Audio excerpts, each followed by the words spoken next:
Alright, that works. Okay, fantastic. Give me a moment here. Oh, first and foremost, if I sound ill, it's because I have a sore throat. Now, whoops. Fantastic. I left the sound on my stream in the background. Probably don't want that. Okay. Smooth beginning. Alright, so good evening, everyone, and thank you for those who could tune in today's first presidential debate for the 2016 September general election. My name is JamesMReed, former president and current overseer, and I will be moderating today's debate. The rules for today are simple. I will ask a series of questions to our candidates, and those candidates will then have 90 seconds to respond to the question. After the response, there will be a 30-second optional rebuttal, and we will try to keep the debate under 2 minutes where possible. Now I will name out the contenders. If you could say a short hello when I say your name, that'd be wonderful. In no particular order, we have Webby678, the Democratic Party candidate, and Sal514, the Republican Party candidate. Alright. So for opening statements today, we will be going in order of polling. Closing statements will be in the reverse order. With that all being said, let's begin. So first up, with 49% of polling, first to give his opening statement tonight will be Webby678. Go ahead.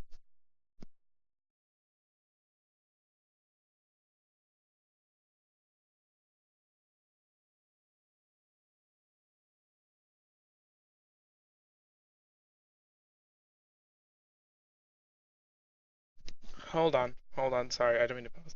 I just realized that my thing's being finicky, so it's not recording the you guys, just me. Fantastic. Always great to do that. There we go. Okay, so I'm gonna have to restart the stream. Give me 1 moment here. There we go, now it has your sound. Fantastic. Sorry about that. I'll just back up here a little bit. So I'll just go back to, in a particular order, we have Webby678, the Democratic Party candidate. If you could say hello. Good evening.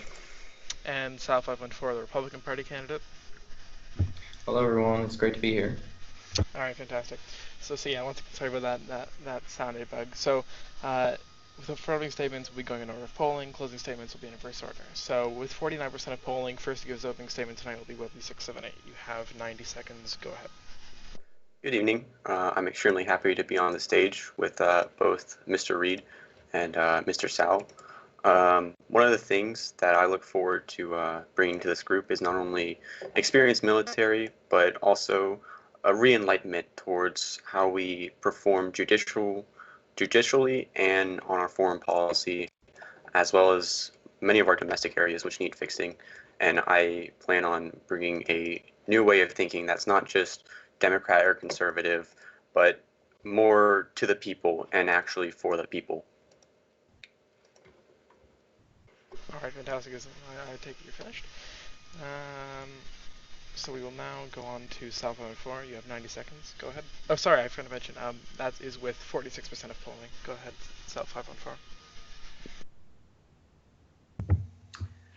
My fellow Americans, nearly 10 months ago, when I returned to EUSA after a brief break from Roblox, I came to a country in desperate need of a strong leader with a steady hand.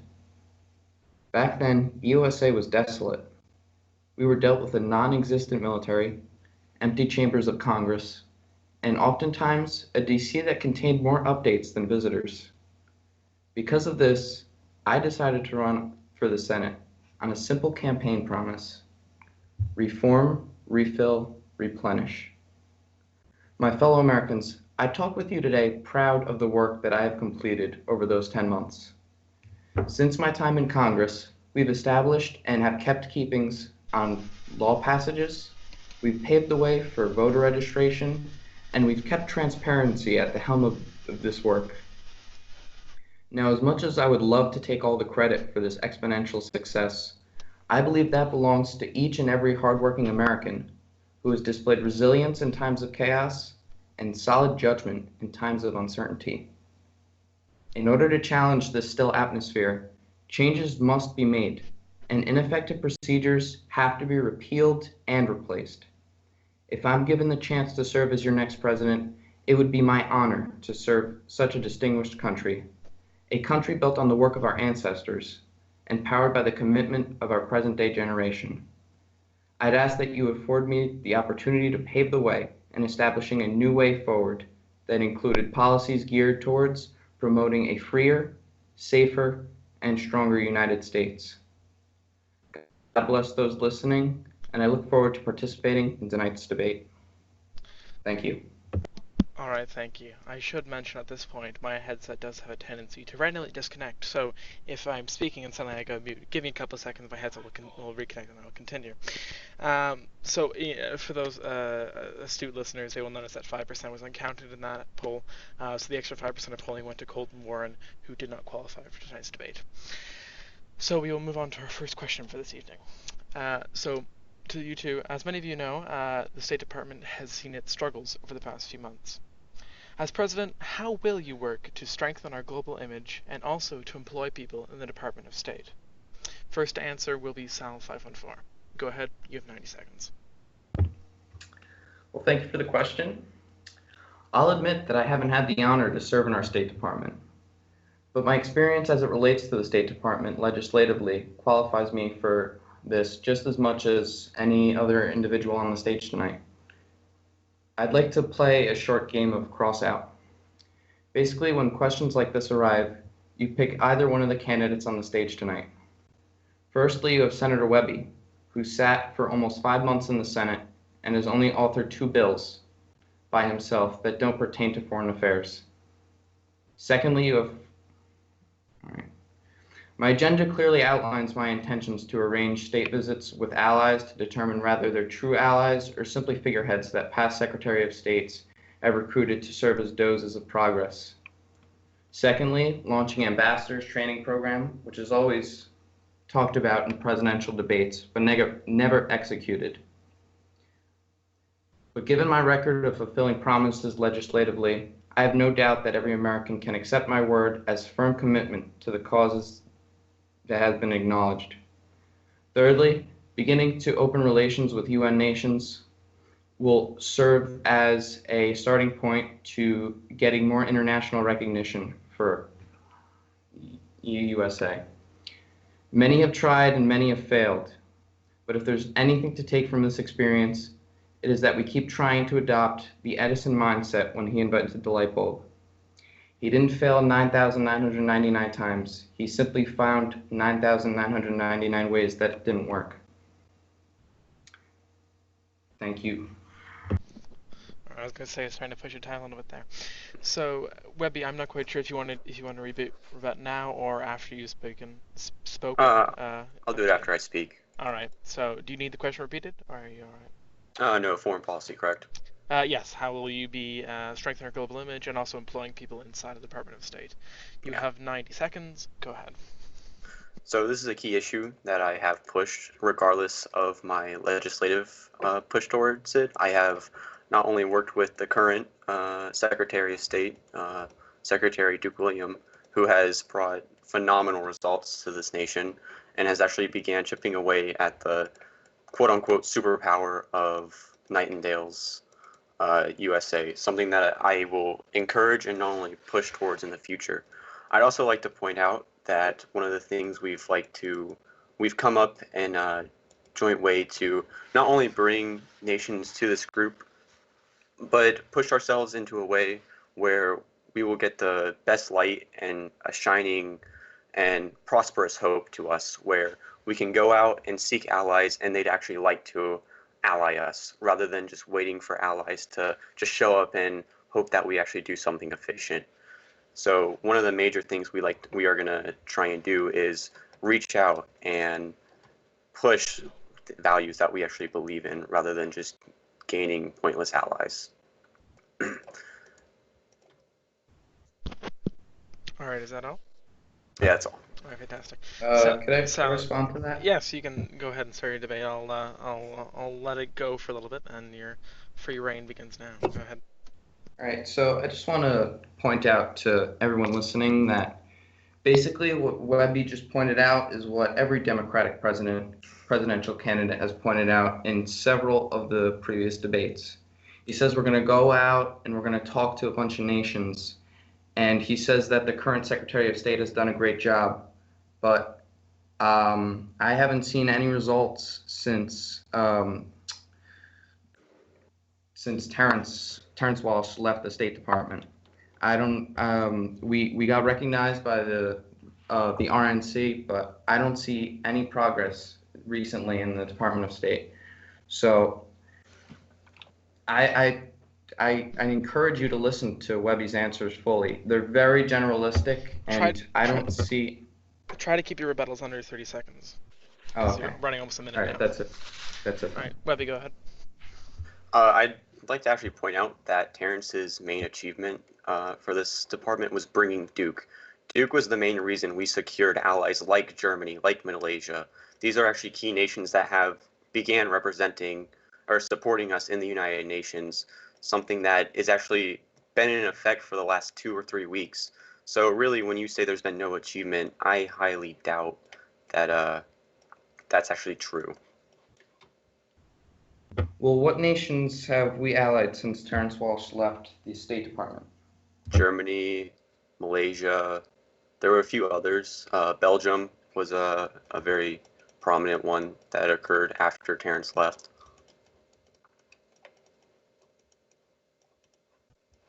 Okay, I'm looking at the State Department allies right now. I'm not seeing Germany. Am I missing something? I have no idea about that, but that was one of the nations he's been working with for the past few weeks.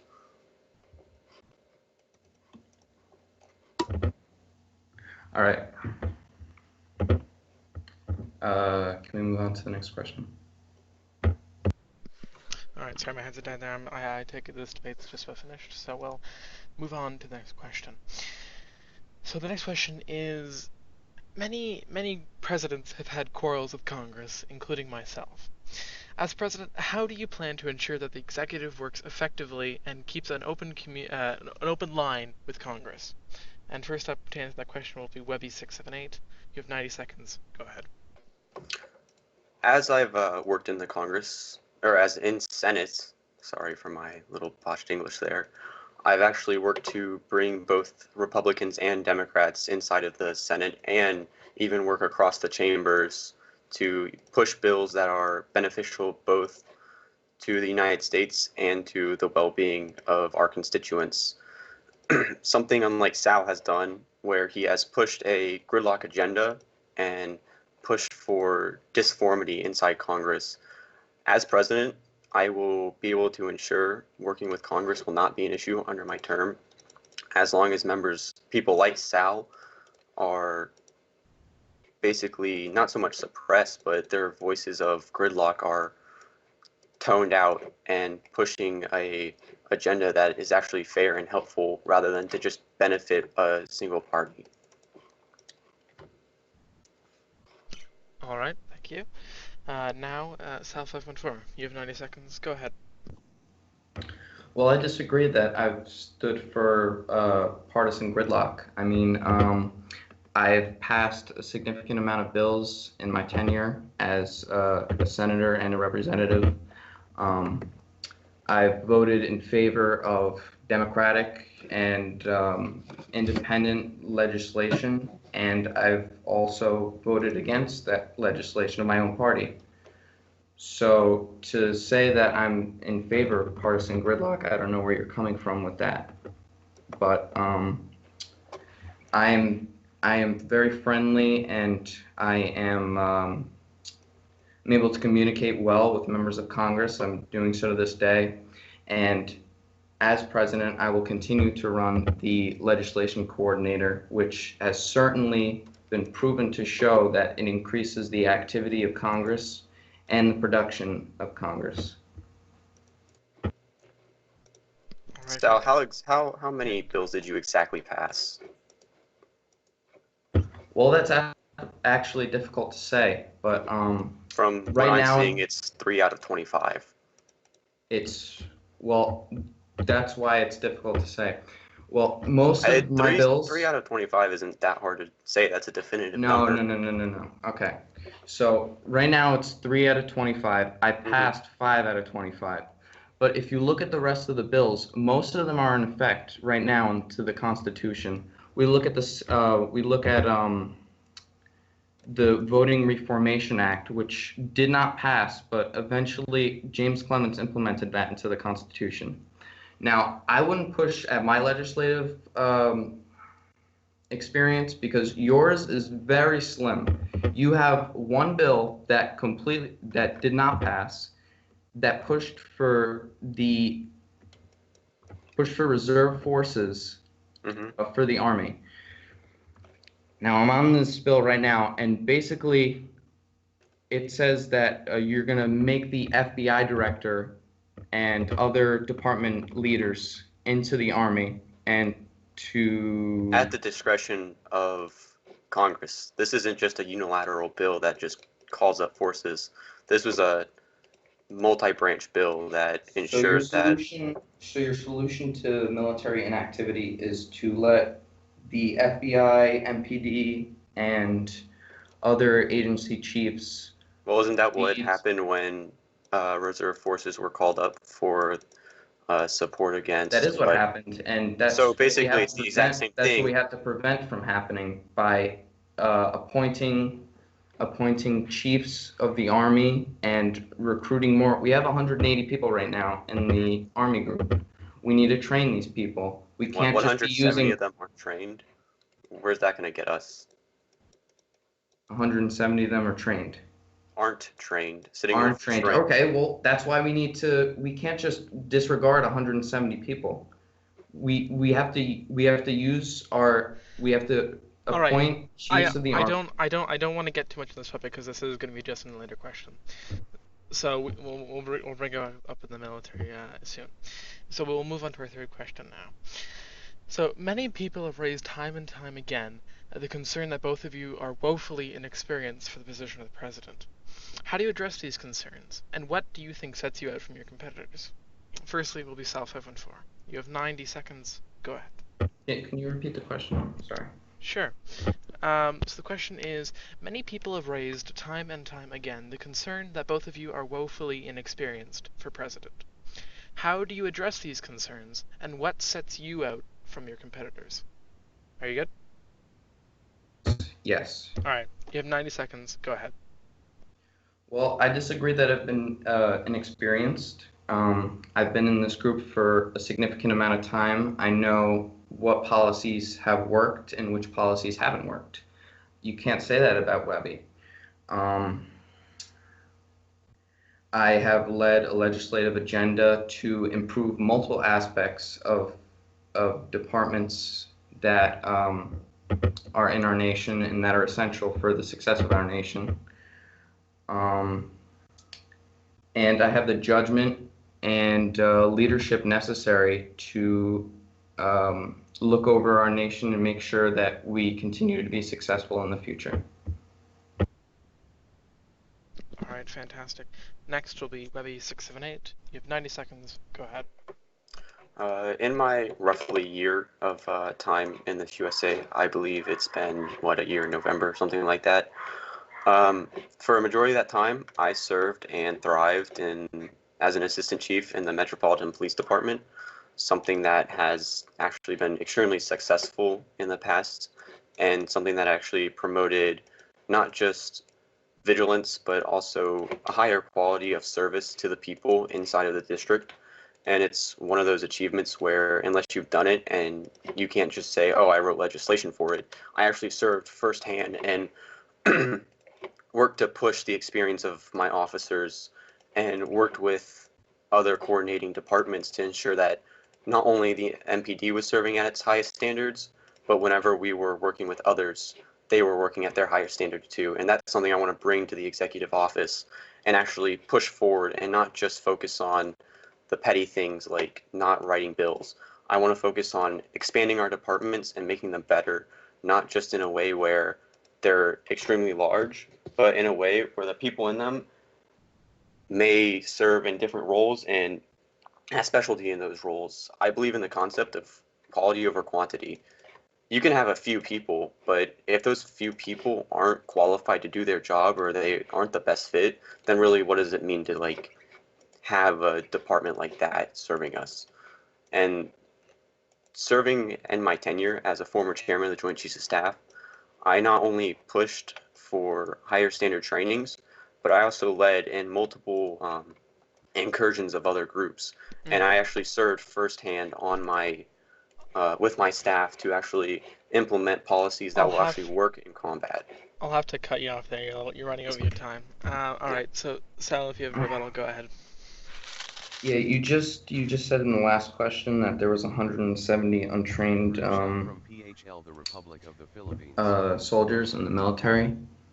That was also when I checked about a week ago. So, but you just said that you were pushing training measures that would make the military more effective. no, I have pushed training measures in different groups. I've served in those served in those training commands and actually know how to implement those trainings properly. Okay. Well, I'll also have to disagree with you on the fact that writing bills is petty. That's how training procedures are implemented. You can't just train people off the fly. There has to be a set instruction and a set training regimen. So all the soldiers are equally as able to perform basic tasks of whichever whatever task that agency is set with. That's something I've worked with the current administration to actually push. If you haven't noticed that I co-authored regulation for the DoD in the last week. So you could say that that's not petty. All right. Thank you, gentlemen. Moving on to our fourth question now. As I'm sure both of you know, the Department of Defense has not really had life in it for almost 5 months. As President, how specifically will you address the issue of growing and restructuring the military? First up will be Webby678. You have 90 seconds. Go ahead. So one of the ways I want to restructure the military isn't just from a, hey, let's bring in people. Ads can only do so much. What really matters is having a strong enlisted base and qualified NCOs that can push their soldiers better, seeing how we only have an Army. We don't have a Marine Corps at this moment, something that I'd like to open in the future with the proper implementation regulations.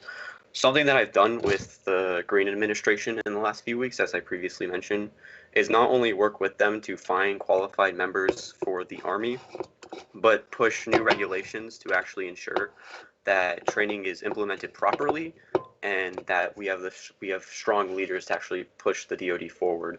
The DoD isn't just about top brass and having 4-star generals in it.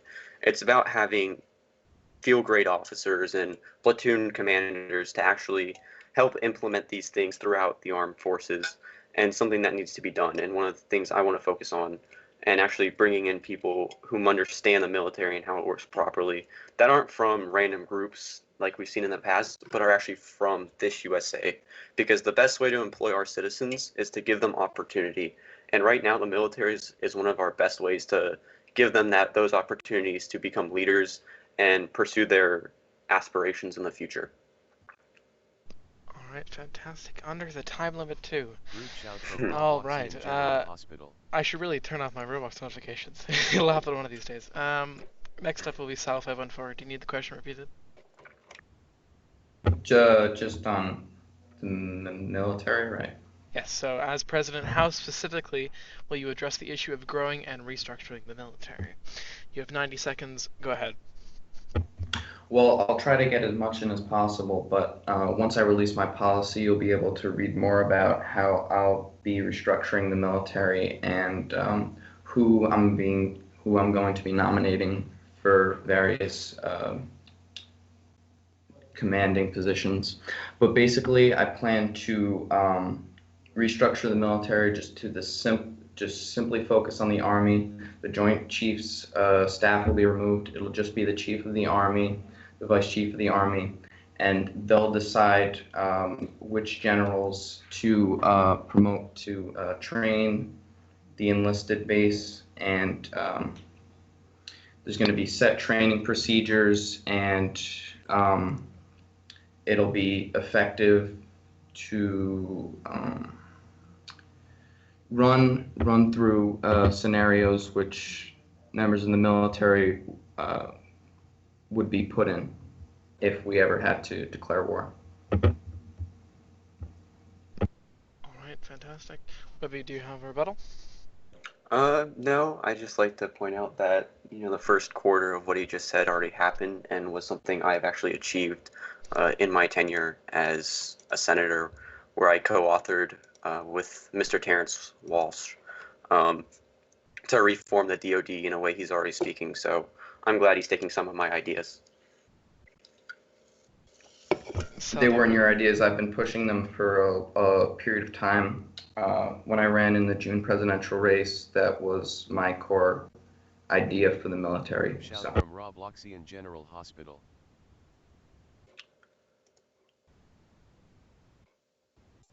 all right, fantastic. With that, we will now go to a short 4-minute intermission, and we will continue with questions afterwards. Thank you, gentlemen. You can go get a drink of water or what have you, and we'll be back.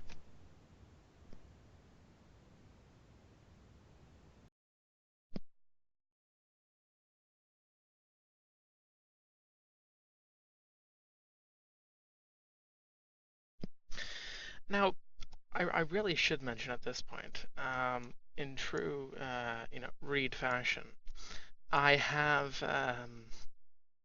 I only have actually written two questions after this, and I wanted to write 5 questions after this. So in true Reed fashion, I have not actually written out the entire debate. So I'm finishing that right now. So we get to experience that. So yeah, I see we have an excellent, 17 people watching. That's pretty good, pretty good. Better than last debates, I recall. I think we only had like 8 or 9 people watching those, so that's always good. So yeah, I should probably get this stopwatch going so I know when 4 minutes is, because I'm terrible at judging time. All right, fantastic. Also, for people who may remember this, what I did is I just took the background from the quote-unquote read factor thing that I did once, and reused that because I whipped this thing together 10 minutes before the debate. Because, that's what I do. For people who are wondering about specific poll numbers, I can grab those for you. Just give me a moment here. Let me pull up Google Docs here. Docs and Sheets. That's the right, because I'm not on my thing. Well, so I can't give you the exact decimals, but it's about 49% Webby, 46% Sal, and 5% Colton. And since Colton didn't have more than 10%, he didn't qualify for the debate. So, unfortunate, but oh well. Or not unfortunate, depending on who you are. All right, fantastic. Probably shouldn't close that down. I'm not quite sure if I like the new update to Google Chrome. Yeah, it looks strange, but when they try and make things so, I don't know, modern and sleek and stuff, it's not always I don't know, it doesn't always necessarily make it look better, but I don't know. I guess it's all up to interpretation. President Green allowed to be the post debate. Well, we all want things in life, but we don't all get what we want now, do we? All right, fantastic. Now I have the Skype call muted, so they're probably like shouting at me right now. But I can't hear. So, question from Mr. Reed: Apple or Samsung? Samsung by far. Not because I don't like Apple products, but because it's like the Starbucks of the world. It's like they make decent products, but it's like 10 times too expensive. So why am I gonna empty my wallet for a phone that like arguably doesn't have great specs for ridiculous prices? You know what I mean? So, uh,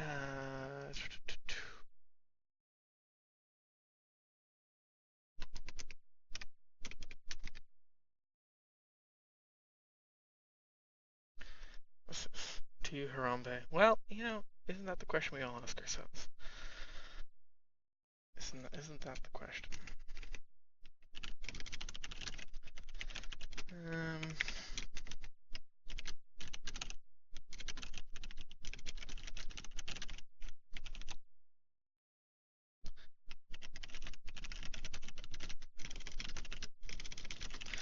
in case you can hear, I'm typing on the last questions here. Question: will you rig the elections for Agile? Well, I'm a big fan of Agile. Webby's up. Webby's up 3 in my poll as well. And make a Harambe monument. Well, I'll think about it. I'll get back to you on that one.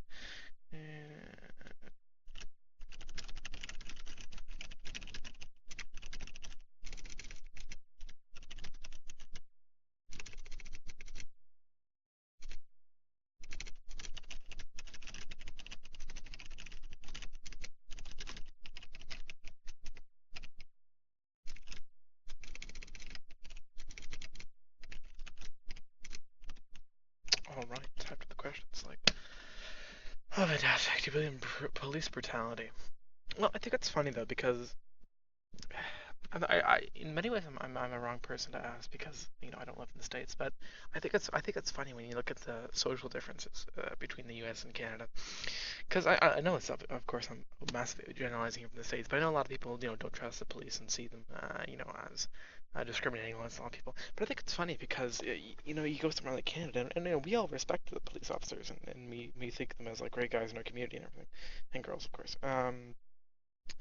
So I don't know. It's so like, does it exist in the States? Sure, I think. Does it exist in Canada? I mean, I'm sure it does, but it's not. It's not the same. It's not. It's not something you see in headlines. If a case happened, then it'd be all over national newspapers and it'd be like a big national issue. Versus in the States, it seems like it happens every day, which is unfortunate. But I think surprise squeaker and cheat. I'll get right on that. Yeah, sure.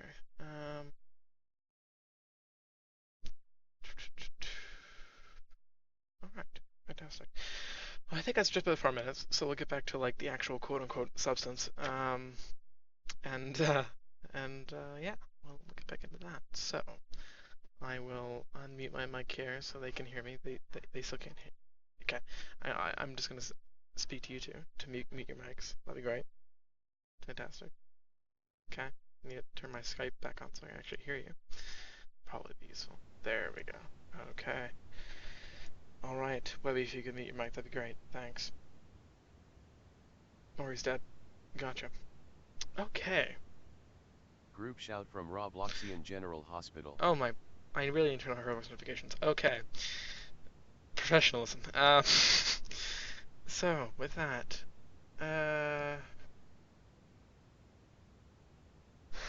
welcome back. So we will now be going into personalized questions. The first of this segment will be directed towards Webby678. Now, many have compared you to Erwin W. Sigwald, with history and military, a shorter resume than most presidents, and with many of the same people supporting you. How do you convince people that you stand out from the former president? You have 90 seconds. Go ahead. I'm actually very happy you asked that question. One of the main ways I will not resemble Mr. Sigwald at all is the fact I don't plan on launching a CIA incursion on Sal if I'm elected. That's one of the things that I guess wasn't seen so favorably of him. Yes, I did serve time in the figuratively in the military, and yes, we have a somewhat short resume, but we are two different people. I'm not like some alt of Mr. Sigwald at all, and I don't exactly act like him at all. Yes, I have gained some of the support, but you also have to remember we share the same Democratic base, and we were able to really bolster the fact that we were able to rally people behind us, and that's something. Yes, that's good and bad, but we have many different characteristics that I'm assured will not be resemblance of a Sigwald administration. All right, thank you. And Sal, do you have a response? No. All right, thank you very much. The next question will be directed to Sal514. Now, at the Republican convention, President Connor M. Green endorsed. Can you mute your mic? As much as I love hearing you hit your spacebar, it's not Sorry. muted right now. Thanks. All right. On to our next question. So directed to Sal514 once again. At the Republican convention, the Republican President Connor M. Green endorsed Webby678 against you for the presidency. If top party names such as the president do not support you, then why should the American people? You have 90 seconds. Go ahead. Well, after the convention, I sat down and I spoke with Connor, and I believe he rescinded his endorsement of Webby. He said that this debate would be the deciding factor in how he would choose his endorsement. So, but I believe that he'll eventually see that Webby's non-existent policy and the same policy that Webby has used, which is basically a copy of previous Democratic presidential candidate policies, is just not going to work in this country anymore. We can't continue to use that same policy. It's brought us nowhere. So. All right, and Webby, do you have a response? I'd like to see your policy pretty soon, Sal. I haven't seen anything sort of it yet. I can't. My policy isn't going to be a couple of sentences. It's going to be a written out plan, and that's what's going to be able to help this nation. Not a couple sentences on how you're going to work with Congress and how you're going to fix the military and the foreign policy. That can't be fixed in a couple of sentences. Yeah, you're right, and it takes work, something I'm actually willing to do. I'm willing to do it too, and that's why I'm working on my policy. All right. I asked if you gentlemen could avoid okay. personal attacks. So let's not go down this rabbit hole. All right, the next question will be directed to Webby678. Now, Webby, many have criticized the Democratic Party for practically, putting forth one candidate, having no debates, and not really having a proper convention. So how do you address this sort of idea that the Democratic Party is in a very competitive environment, and you were pretty much just crowned with the nomination without much challenge? You have 90 seconds. Go ahead. There was some challenge, and it was met with reasonable responses. I was expecting Mr. Winters to actually, I believe, he announced on Twitter, and he never actually came out, and I believe that was due to personal issues, which I completely respect that. But did it announce an entire party because someone had to drop out due to a family matter, or whatever his issue was? That's just not what we should be worrying about. We should be worrying about the correct ways to go about our country, not some silly convention to nominate someone. All right. Solid response. Yes, well, I'm a little upset with the Democratic Party. I mean, I love hearing conflicting views to my own Republican views, and there's just not a lot of activity in the Democratic Party as of today. Webby is running on basically uncontested, and there's been no new policy. Like I said, there's been really no new policy. I mean, Webby is an exact copy of Irwin's presidential campaign. So. Webby, do you have a response? Just because we are somewhat good at rallying the American people to a cause that should be fought for, which is improving our country, shouldn't be denounced. It should be, Well, when you don't follow up on your promises and leave the American people with an empty hand, that's a problem. Well, and that's what Irwin did by. That's Irwin. That's not going to be Webster presidency. Well, that's what previous Democratic presidents have done, and it's led our nation to this point right now where we're dealing with some issues right now. So. Republican policies obviously haven't gotten the job done either. If Republican policy can't manage a win, then really what's to say that there is any? We're dealing with department leaders who don't put our policy into effect. I mean, like there's at least 2 of my bills that passed and they're not into effect right now because the leaders of that Democratic presidents have appointed aren't doing their jobs. All right. So we'll move on to our last personal question, which will be to Sal. Now, oh God, where'd it go?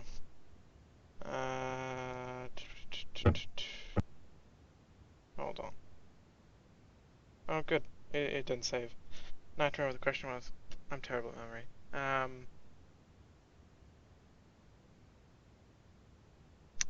God, it's eluding me.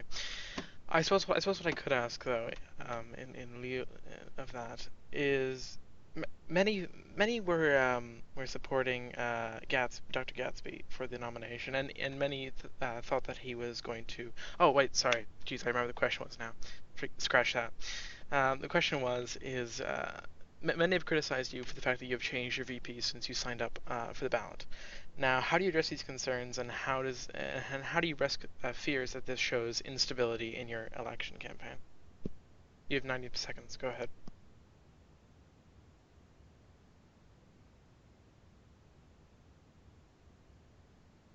All right.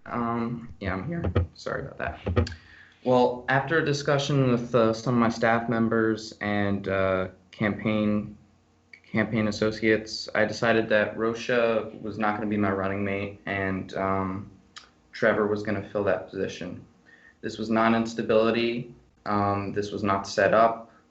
Me and Rosha just had some policy disagreements, and she was not going to be able to fulfill the office of vice president due to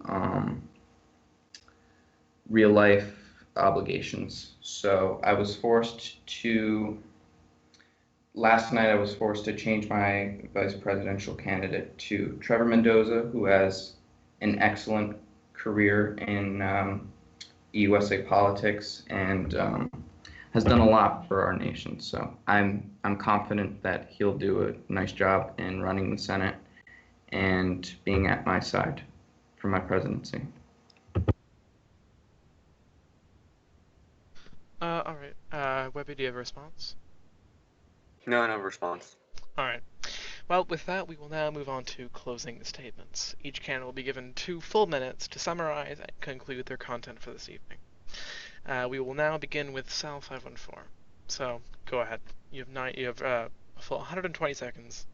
Go ahead. What this election is about is action versus words. You can say that you're going to change things as much as you want, but unless you have an actual plan to get it done, then you will ultimately be as unsuccessful as the previous presidents. You need to put words into action. And as president, I will ensure that new policy is put into action in every department where it is needed. There will be new training reforms, and every department will be run more efficiently than it ever has in the past. I thank you all for listening tonight. God bless all of you, and God bless the United States of America. All right, fantastic. And now, lastly for this evening, Webby, go ahead. You have a full 120 seconds. Go ahead. I'd like to thank everyone for tuning in tonight to this relatively informative debate. It might not have been the most interesting, but it really showed us what both sides have to bring to the table, and I feel like I was able to portray my reforms and my specific policy in a way that will not only benefit the American people, but bring America the results that we deserve, and something that I would love to do if I'm elected your president.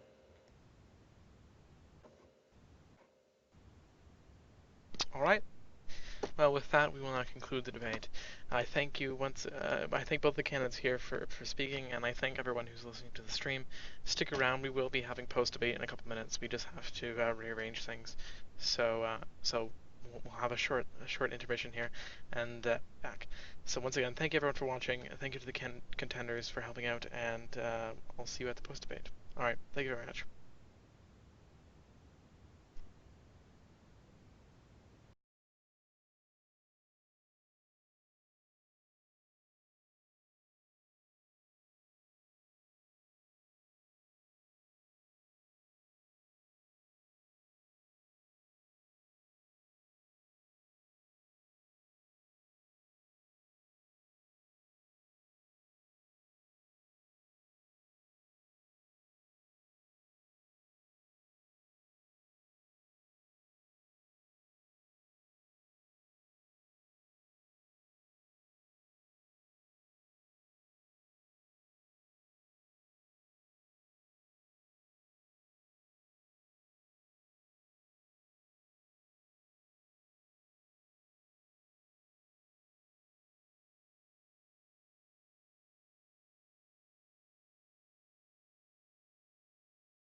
right, welcome to the post debate with Connor M. Green, the president of all people.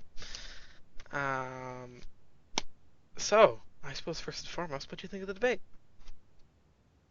I personally thought the debate was quite fine, except for the fact that both candidates sounded not very enthusiastic, and both candidates didn't present real policy. They just bashed each other's. Mm, Sal probably presented the best policy for law enforcement, and yes. Webby probably presented the best for the armed forces. Yeah, I would definitely agree that this was a very non-substantive debate, and there wasn't a lot of things brought up. I would also say that the one big thing I would say is the one thing that really stood out to me right when the debate was starting was foreign policy, because both of them were giving like these metaphors and this story of how we got here, but neither of them actually presented any ideas. It was just like, that's great that that's your worldview and everything, but that's not actually, a plan for anything. Which I think speaks back to the fact that a lot of people are upset with both of the contenders. Well, I mean Colton as well, but he's polling at 5%, so we'll ignore him. Um, but I think a lot of people are upset at them because they think neither is a good candidate, because they think, Sal, sure, he's a congressman, but I don't see him as a president. And Webby, well, he's suddenly come out of right field. A lot of people have never heard of him, or if they have heard of him, they just see him as this, you know, Hmm. a low-name senator. Maybe he worked with in the very ineffective Senate with Colton. I mean, that's great. I think, speaking of Senate, actually, while I'm speaking on that, I think I think it was very I think it was in very poor taste for Webby in particular to question Congress congressional records of Sal, considering a lot of people, like I said, he was in the Senate, in the very ineffective Senate under Colton's leadership, and I think he's authored two bills. I think one of them passed. So I mean, he hasn't.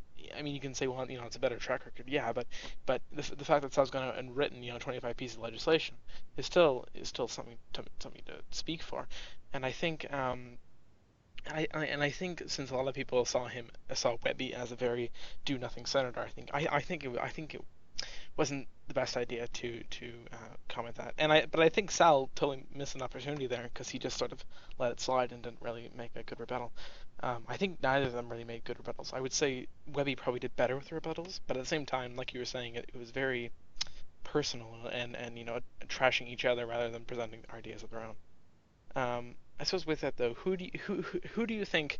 Um, who, I don't want to say won the debate, but who do you think performed the best? Well, when it came to certain policy, for example, when I said the armed forces, I believe Webby did the best.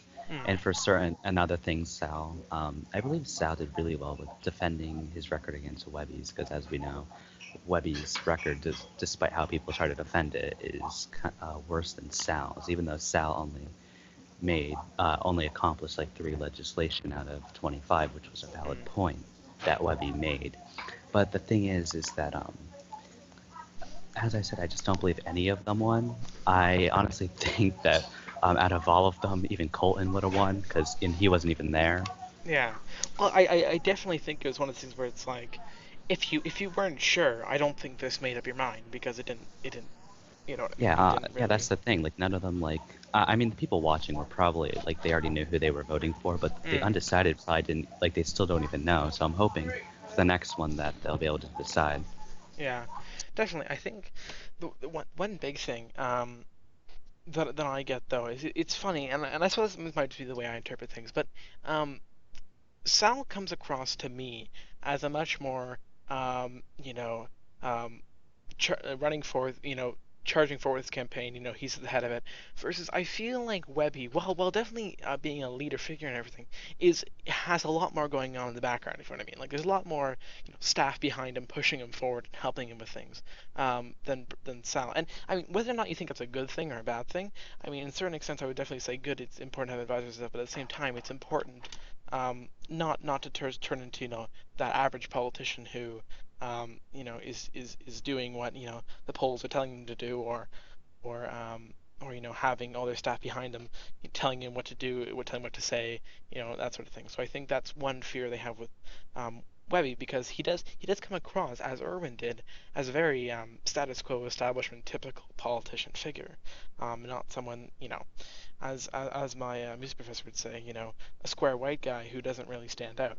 Um, and I don't mean that offensively or anything. He calls me a square white guy too, um, but you know what I mean. He doesn't. He's sort of He he's basically seems like more like a puppet than the puppet master.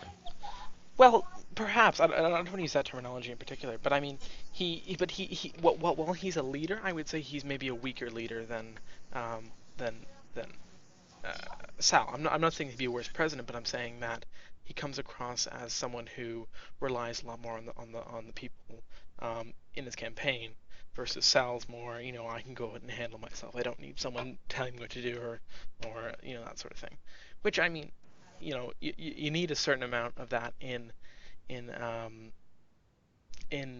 what's it called? You need someone in the job. At the same time, though, you don't want someone who's cocky and just goes out and does whatever the hell he wants and doesn't doesn't watch before he steps. I suppose you could say.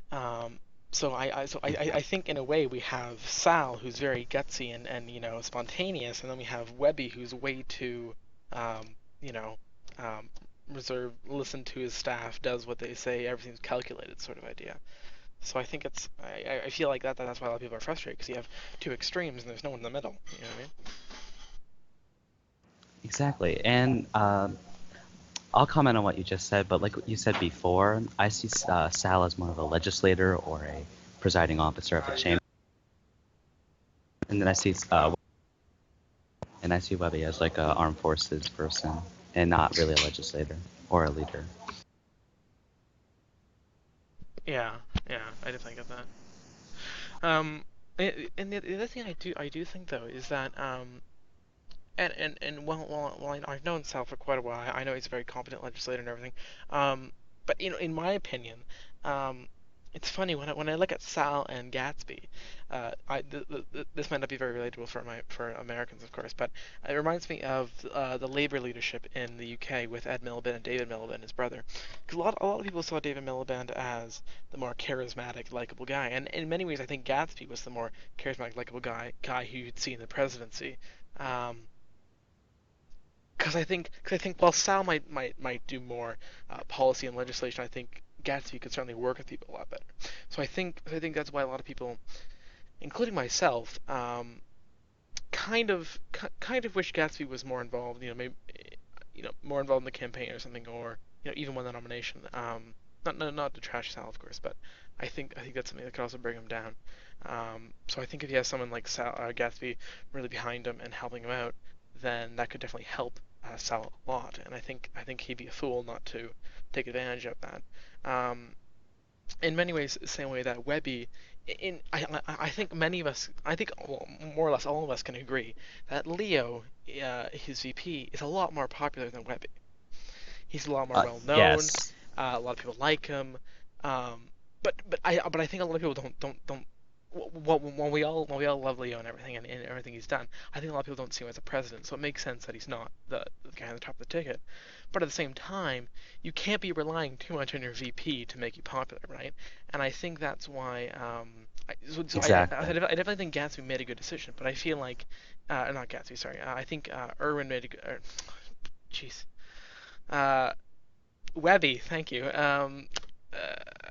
I think Webby certainly made a good decision with his VP choice, but I don't think. I don't. But it's sort of like Webby himself might be his worst undoing, if you know what I mean. Like he he doesn't. I don't know. He doesn't seem that relatable. He doesn't seem.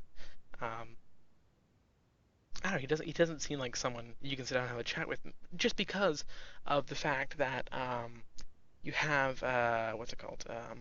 When I compare to Irwin, I'm not saying because I think he's going to do the same thing Irwin did, but when I say that, I mean the way a lot of people felt about Irwin in the election. They feel, well, he's probably not the best candidate, but he's who we have to go with, and this and that. You know what I mean? And I think um, and I think Irwin came across as the same way, someone who wasn't really a strong leader himself, but had a lot of people behind him, sort of telling him what to say, what to do, and pushing him forward. You know what I mean? So I think that's why a lot of people are having almost deja vu. Not necessarily because they think he's going to do what Irwin did, but because he has many of the same campaign tactics, and I think it's something that people are tired of, and I think that's you know if the um, Republican if we had like a well-known Republican nominee. I mean, sounds well-known and everything, but had someone who's very personable. But I think he'd be able to easily blow Webby away because in many ways Webby feels like a very, like I said, a very politician white guy, not someone who stands out, not someone you remember, sort of idea. Um, Now, with that all being said, I don't want to say that I don't think that Webby would make a good president. I think he's a great guy and everything. I think he can certainly get a lot done, and I think if he sets his mind to it, then he can get stuff done. But the issue is part of this job is also being able to work with people, and I think he just doesn't have that charisma and personal touch that you need to get elected. Well, yeah. The other thing is that about the Gatsby the nomination. Gatsby was the presumptive at the moment because he like even with his past and his alleged racist legislation he created, he was still favorable amongst everyone. Where Webby is just favorable because of his VP. That's the speculation amongst a lot. Mm, Because Leo, as you said, he's well known in the community. He's well known everywhere in our group, and everyone just loves him. So it was a smart move to put him as VP. And right. not only that, but what was I gonna say? But I do like how Webby actually campaigns. Like he has his own place, Oh and yes, basically I everyone definitely goes to think them. for that sort of thing, Webby is by far leading. He's had campaign events, and I think that's something that Sal. I mean, he has to get on, or else he's going to be left in the dust. Um, because Yeah, but we also need to remember that he just got the nomination a few days ago, and he's still of writing course, policy. of course, I think that's the other thing. I definitely think he needs to publicize policy, as soon as possible. Um, I think policy is something you should have pretty much ready to release the day of, if not the day after your nomination. If you're running the primary, you should have policy ready. You shouldn't be hoping you get the nomination and then putting something together. So I think that's one of his faults there. But no, um, I don't know. I do think that I can't remember what I was going to say. I don't know. But at the end of the day, though, I do think that Sal, he doesn't want to be left in the dust. He definitely needs to do campaign events, and I think if he tries to play the tactic of waiting to hope that his opponent's faults will make him trip, that's just going to lead him to not winning. What I mean, I think Sal has to take more initiative and has to, uh, you know, um, hold events and talk to people a lot more if he wants to make a serious effort of grabbing the nomination. I mean, like the LDUV. I want to say Patrick Russo, but I can't remember his username. In January, and like the LD versus Gen last June, this is a very close election. There's no clear winner. While a lot of people see Webby as the de facto successor to you know you know former leaders and whatnot, I do think that it definitely is very close, and I think this could be one of the times you see if that more establishment politician might not do so well. Because people I think are somewhat sick of it, and that's not to say that I think Webby is fake or anything. I definitely think he's a good guy, but I don't think he expresses himself well enough. I think he doesn't come across as someone who stands out, someone that you remember. I think he comes across as your average guy who doesn't.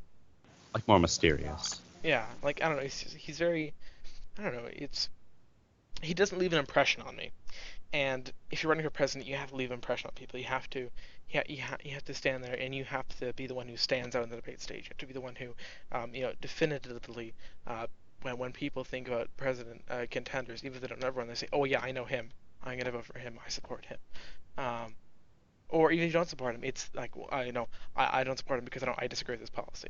Because then you can go there and be like, well, well they don't have any policies, so you can support me. But I mean, it's one of those things where I think he'll I think it's something he can improve over time. Um, but I do think that it's important that I do think it's very good that this race is very close, because like I always say, um, challenge forces us to better ourselves. Because when you have someone um, who could easily take the victory away from you, it forces you to get off your butt and work harder. So I think that'll definitely help both of our candidates here, and hopefully make them a little bit more likable. Because I would say both of them are not really very liked characters in the country. So. Yeah, like Sal's favorability isn't the best thing, and Webby just doesn't have a good impression because he's not really known. I think it's Leo that's carrying his favorability ratings. Oh, definitely. I think Leo definitely is making a big statement, and I think Mm. um, and that's why I said I definitely think Leo's a good VP pick. Um, uh, you know, I think, like I said, it's a fine balance though, because you don't, because while Leo can definitely help Webby, if he relies too much on Leo, then it's gonna work in the opposite direction for him. You know what I mean? It's gonna be like, well, why isn't Leo on the top of the ballot then? No, if you're just gonna sit there and hope that Leo coasts you into the presidency, you know what I mean? Once again, I'm not saying that's what Webby's doing, but I'm just saying, that's something to watch out for, because you can very easily fall into that trap. Yeah, So.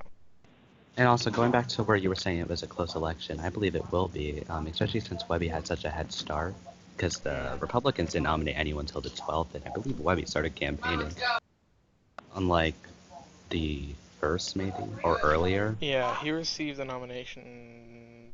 Well, I mean, because he was sort of campaigning as if he was a nominee beforehand. But I think he received the nominations on the 5th or 6th of September, something like that. Um, but I definitely think that um, the one thing that really hurts. Um, oh, it's fine, Connor. I think the one thing that really hurts the what's what I'm looking for. I think the one thing that really hurts Webby and the Democratic Party in this case is the fact that they didn't have debates. They didn't really have a proper um, competition. Um, they didn't really have a proper, no one, no one stood up there and challenged Webby as much as in the Republican debate when they had these four people all having different opinions and whatnot. So I think that's definitely something that could be very very damaging um, to Webby. So we'll have to see, and I think both of them have to change what they're doing if they want to succeed. So I know Connor has just crashed on a Skype, so we'll finish up the post debate here. We'll be having a VP debate, tentatively set for Monday, hopefully. That'll probably be in game, but I don't know, so we'll have to see. So yeah, I think that's just about everything. Thank you so much for everyone who tuned in and listening. And yeah, we'll see you next debate, hopefully. It'll probably be on the same channel and everything, so we'll see you then. And once again, thank you for the debate. Thank you for everyone who participated. And thank you for Connor for helping out with post debate. And yeah, good night. Take care, everyone. And I'll see you later. All right.